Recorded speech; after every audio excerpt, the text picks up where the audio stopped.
So you're finally back. How does it feel to be back at Belmont? Honestly, it's a little surreal. I didn't see this being my path, but I am thankful for the opportunity, and it's just kind of surreal to be back home. I was on the campus the other day and walking the halls again. It was a little nostalgic, but it was cool. It was cool. And then obviously you said this wasn't part of the plan. How did it kind of come to be that you transitioned from your professional career to now coaching?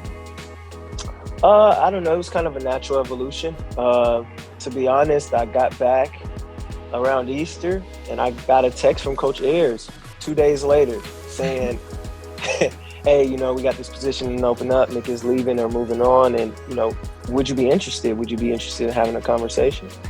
And, at the time, I didn't really know what I wanted to do because obviously I was still planning on playing at least 1 or 2 more years. But it was after the conversation with him and then obviously the conversation with Casey. I don't know. It just kind of seemed like the right timing for me and my family. And we decided to take a leap. They took a chance with me. And so I'm going to do my best not to let them down. Absolutely. You definitely won't. Come on now. And obviously, you've been playing professionally. Have you had time to keep up with Belmont since you've graduated? And how much do you know about this year's team? About this year's team, not much because we got a lot of new guys coming in. But yeah, we keep up. All the old guys, quote unquote, talk now. Me, Adam Barnes, Ian Clark, Drew Hanlon, Jordan Campbell, Alex Winfro. So we all stay in touch and talk about what we see from the teams or whatnot, and it's still a sense of pride for us. We have a lot of pride in what we help build and the guys that continue that legacy. So it definitely means a lot to us. Especially you see guys like Kev, Austin, Dylan. All these guys that go on to do good things. It makes us proud. It makes us proud to be a part of that. So yeah, we definitely keep up. That's so awesome that y'all have. Do you guys have a group chat? Y'all are. Yeah, really, we do. That's awesome. That's awesome. And speaking of a bunch of new people coming back to Belmont or coming to Belmont for the first time, Keyshawn Davidson actually is the new point guard for Belmont, and he will wear your number 3. What is that going to be like seeing him in your jersey, essentially? It definitely doesn't help his case, but my thing is I'm always going to be hard on point guards. I take extreme pride in that position. I believe it's the hardest position on the court with the most expectations. And so when everything starts with you and ends with you, with the ball in your hands, you've got to hold yourself to a higher standard. And especially coming from Belmont, you look at the point guards that we've had, from myself to Austin Luke to Drew Hanlon to Brian Penny-Collins to Alex Winfro to these guys. That position carries a little weight with it, right? And so my job is to prepare him for what that position holds. And not just him, but all of our guys. All of our guys have a responsibility to that name on their jersey. And especially it can be hard to get younger guys to understand that, but the quicker they understand what they're playing for, the better off they'll be.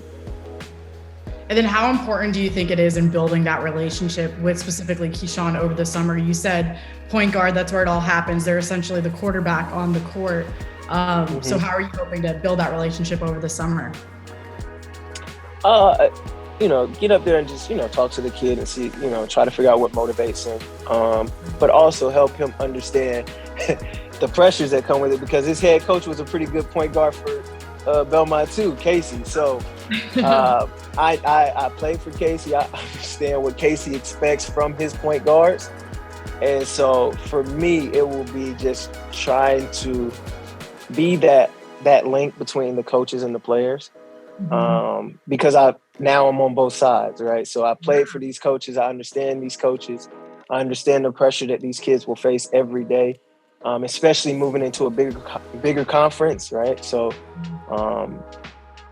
there will be no easy days now. So they have to understand that. And, I just hope that my experiences as a professional and as a Belmont alum will help those guys to communicate with me, but also me to communicate with them to get the best out of them. And that's just honesty. That's all I got, honesty. Whether you want to hear it or not, it's going to be honest. Yeah. Well, I think that's definitely going to be beneficial, especially for them being able to come to you because once you were in their shoes, they're definitely going to want to talk to you, and that's definitely going to be perfect. And then obviously you talked about the Missouri Valley Conference. What are your thoughts on that? Just that there's going to be no easy days. Yeah, absolutely. I mean, you go back and you look at the teams that are in there from UNI to all these teams, the Indiana States, right? So who were just kind of middle of the pack. But you got to understand, these are good basketball teams with a lot of legacy behind them. So, again, I think our guys should take it as a challenge. That's the way I see it, as a challenge, right? To be on a bigger stage. A lot of our guys, from what I understand, have those expectations to play and play at another level, whether it be professional, wherever it is. So this is going to be definitely prepare them for that. Every single night you've got to bring it, or you're going to look up and be at the bottom wondering what happened, right? And especially coming from a program like us where we're so used to winning. Our guys don't understand how small that window is between winning and losing, between being a winning program and being just a middle of the road pack. So you got to understand just how small that window is. And, you know, in this conference, they're going to show you pretty quick, right? So, but we're excited. The coaching staff is excited. I hope our guys will be excited for the challenge, right? There's always room for improvement and challenges. And then finally, what is it going to be like to finally be back around Coach Alexander and Coach Ayers? You touched on it a little bit, but what else do you think? I mean, for me, when I came down and talked to those guys and interviewed for the job, it was just like falling back into place. Especially, you know, Ayers recruited me. Ayers was one of my big recruiters, and then Coach Casey was obviously a mentor to me while I was there. Being able to lean on him was good. And even Tyler, you know, Tyler came there for our last years at Belmont. So having that relationship with him, and he's from Alabama, he's from my side of town. So for me, it'll be cool because, like I said, I'm a lot older now, a lot more mature. You know, everybody's kind of changed. I'm not still that kid that they remember. So I feel like it'll be a little bit of adjustment, but for the most part, those guys have stayed in touch with me throughout my whole career. So, and that's positive from Belmont. You really feel like those guys care about what happens to you afterwards. It's not always like that everywhere. Well, I know that we are all so excited to have you back at Belmont. Thank you again for taking the time to talk to me, and looking forward to the season. No problem. Me too.